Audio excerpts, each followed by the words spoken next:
analisa kami kebenarannya itu belum bisa dipertanggungjawabkan. Karena di dalam medsos itu sudah mengarah pada salah satu ormas yang ada di Solo, khususnya tuduhan itu sudah mengarah kepada Laskar.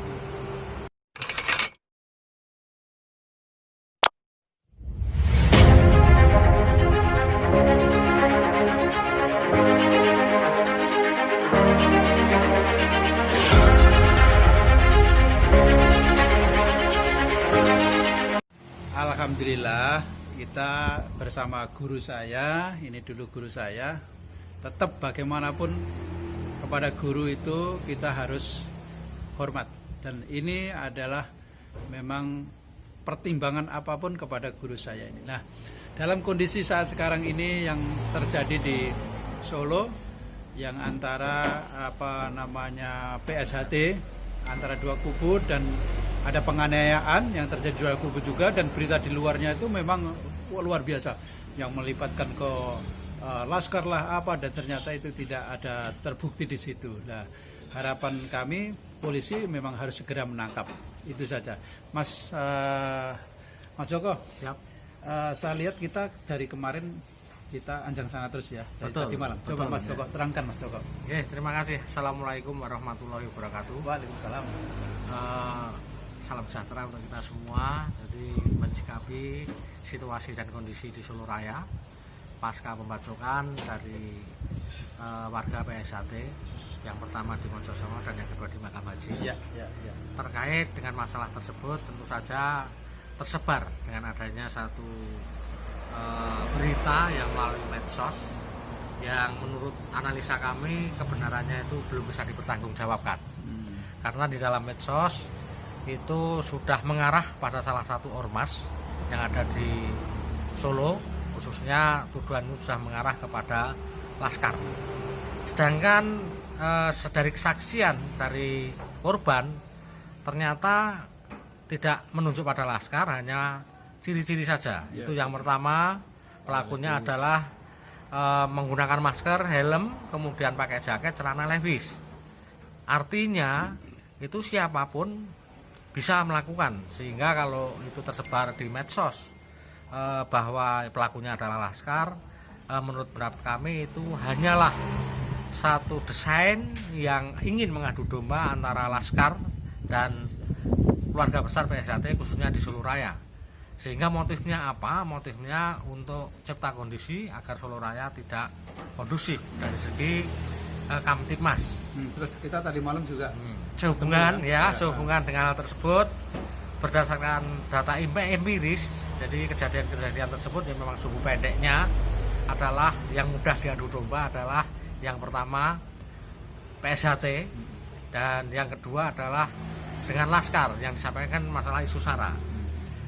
Pengalaman beberapa tahun yang lalu, ternyata orang-orang yang sudah tervonis dari kasus-kasus tersebut dalam satu rumah tahanan, itu yang satu ada PSHT, yang kedua ada Laskar, sehingga terjadi satu kerusuhan yang mengakibatkan kondisi di rumah tahanan yang mestinya harus situasinya kondusif, aman, dalam rangka memberikan satu pembinaan terhadap napi, tapi karena ada satu provokasi antara Laskar dan PSHT, akhirnya terjadi satu kerusuhan yang ada di lembaga pemasyarakatan khususnya di Solo. Itu kalau tidak salah sekitar tahun 2017 ya.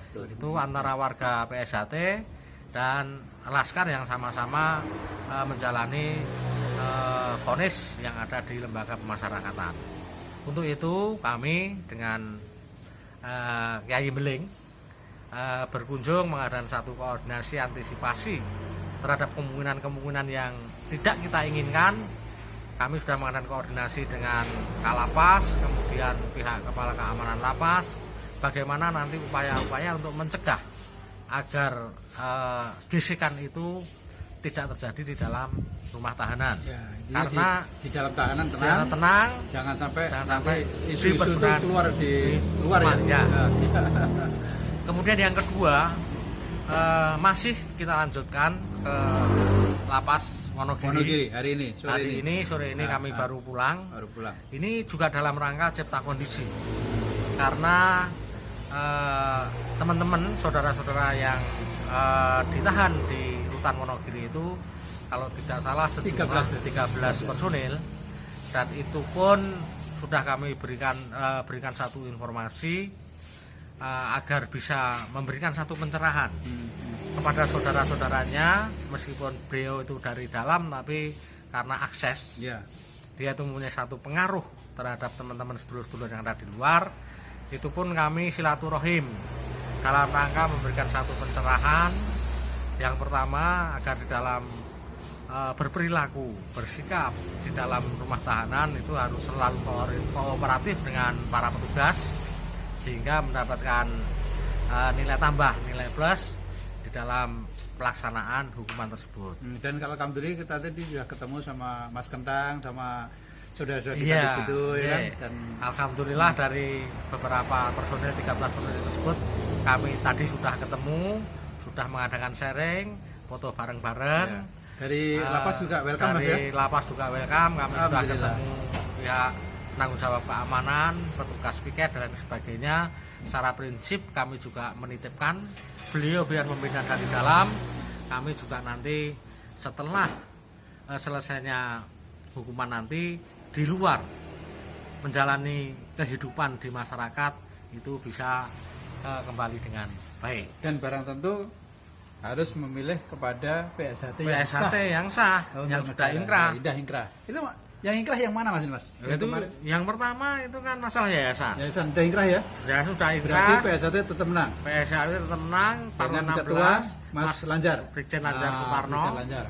Itu untuk yang pembinanya Mas RB Wiono selaku pembina Yayasan Esya Trate. Kemudian yang organisasi. Kedua, masalah organisasi pun juga sudah inkrah. Udah inkrah ya? Jadi tuntutan secara personil, baik itu dari nggak terimanya dengan keberadaan paruh 16 Mas Taufik itu juga kan dituntut. Keabsahannya. Sudah ditolak di tingkat kasasi. Berarti inkrah ya? Artinya kepengurusan paruh 16 sudah sah. Hukum material secara kenegaraan sudah sah. Paruh 16. Iya. Terus kok kemarin itu ada yang ngomong di video itu masih menjelaskan lagi masalah dapatnya suara Mas Taufik 8, terus ada dapat yang 35, terus Murjoko dapatnya 108. Itu maksudnya apa itu Mas? Iya. Padahal yang dituntutkan itu ya? Iya. Dan dari inkrah ditolak ya? Iya. Nah, iya. Ya kalau menurut pendapat saya, apa lagi loro ya mungkin? Ya sebagai warga negara yang baik, maksudnya kan harus taat hukum. Hukum yang sudah ditetapkan oleh aparat tertinggi Mahkamah Agung, kok itu masih dibantah? Jangan-jangan kokain sajen Mas? Ya kemungkinan kurang sajen malah. kurang sajen. Kalau sajennya sudah terpenuhi mestinya tidak corot rekan. Kalau sajennya sudah komplit orang ganggu. Nah itu termasuk rekan-rekan seperti itu. Terus ada lagi Mas, kemarin yang di Solo itu siapa itu? Wirabumi apa? Ngomong katanya yang tidak taat kepada undang-undang harus keluar dari PSHT. Nah, terus gimana Mas ini? Kan udah inkrah. Itu namanya bunuh diri. Yang tidak taat dengan undang-undang, dia itu yang tidak taat karena sudah inkrah. Sudah inkrah saya ngeyel ya. Baik dari yayasannya, baik segi organisasi sudah keputusan sudah putus. Semuanya dimenangkan dari kepengurusan Paruh 16 pimpinan Mas Taufik. Kok memberikan statement yang tidak taat dengan undang-undang harus keluar dari yayasan, ya mestinya yang keluar dia sendiri lah. Itu siapa itu? Wirabumi itu siapa? Itu yang di keraton itu. Oh, yang di keraton itu. Ya. Kita ajak ngopi aja, bareng-bareng. Itu ya bermangan loh, bermangan ya. Bermangan. Nah, itu Mas Kyai Beling. Iya. Jadi untuk di Wonogiri saya selalu proaktif di dalam rangka pembinaan. Jadi yang dibina itu tidak hanya di luar himbawan, tapi yang di dalam pun kita sambangi ya, kita sambangi lah. Karena kita memang berjuang di sedulur. Kita nggak ada misi apapun terkecuali untuk mempersatukan PSHT dan tidak ada misi apapun untuk penghasilan dari PSHT, ya kan? Ikhlas lillahi ta'ala. Pokoknya itu aja. Jadi itu. Nah, terus ada satu hal lagi, Mas Guru. Saya kalau panggil beliau ini Mas Guru, guru saya, memang guru saya, mau apa kan juga. Nah, ini kan ada persoalan-persoalan yang masih krusial. Ada banyak yang bertanya apa kapan menempati Padepokan Agung dan sebagainya. Nah, kita jawabkan itu proses ya. Kita tinggal Ya, menunggu saja. proses kan, eksekusi itu kan sudah ada petugasnya sendiri. Ada petugasnya sendiri. Dan Kalau sudah, personil, ya. iya, Inilah. kalau sudah inkrah, itu kan yang namanya perdata, Ya. itu kan sudah ada aparat sendiri yang Sudah, mengeksekusi. artinya eksekusi nanti tergantung Aparat Pengadilan Negeri Pengadilan Madiun. Negeri Madiun. Inilah sebenarnya apa yang dilakukan P16 itu selalu taat hukum itu seperti itu. Bukan karena lamanya. Kalau kita melihat bahwa proses hukum memang sangat lama dan menjengkelkan, tapi inilah negara kita, Republik Indonesia. Oke? NKRI Harga mati. PSAT Jaya. sing sebelah ndang Ujar. merapato. Nah, rapatnya biji. Jangan melintir-melintir wae. Ya.